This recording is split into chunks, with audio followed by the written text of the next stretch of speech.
안녕하세요.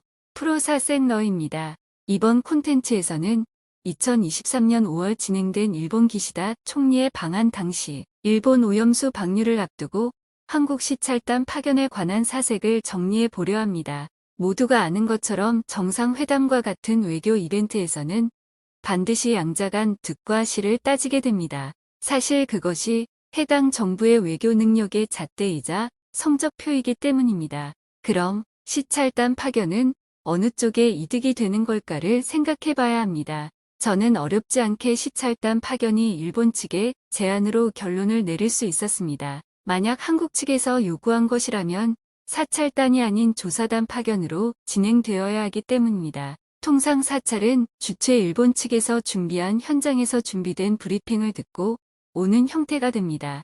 조사 형식은 게스트 한국 측에서 언제 어디서 무엇을 어떻게 조사할지 계획을 세워 주도적으로 진행하게 되며, 만약 호스트 일본 측이 비협조적일 경우 조사 결과에 있어 부담을 안게 되는 형태죠. 특히 조사단 파견을 코앞에 둔 상황에서 정부의 행태를 보면 사찰단의 정보조차 공개하지 않는 상태로 사찰을 진행하려 하는데 왠지 일본에 짜여진 각본대로 돌아가는 느낌을 지울 수 없습니다. 만약 사찰단이 귀국해 문제없음이라는 발표를 한다면 최악의 정부 이벤트가 되지 않을까 우려됩니다. 사색을 더해가며 떠오른 것은 과거 이명박 정부 시절 광우병 사태와 몹시 닮았다는 생각입니다. 물론 10여 년이 지난 지금 결과적으로 광우병은 문제없다고 단순하게 생각하는 분들도 계실 텐데, 당시 이슈는 국내에서 광우병 발생 여부가 아니라 국민들의 우려에 대해 정부가 감추고 컨테이너 장벽으로 대변되는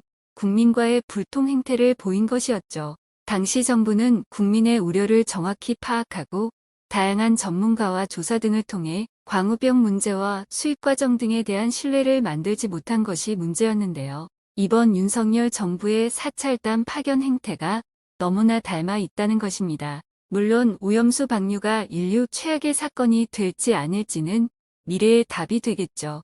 하지만 중요한 건 가장 인접한 국가의 오염수 방류에 대한 정부와 국민의 시각차가 매우 크고, 일본 측의 입장을 대변하는 스탠스를 취하는 정부 행태는 언제든 국민들의 광화문행, 아니 용산행을 마주할 수 있다는 것입니다. 여기까지 이번 고민에 대해 이야기해 보았고요. 저는 더 나은 답을 찾아 사색을 이어가겠습니다. 지금까지 프로사생러였습니다. 감사합니다.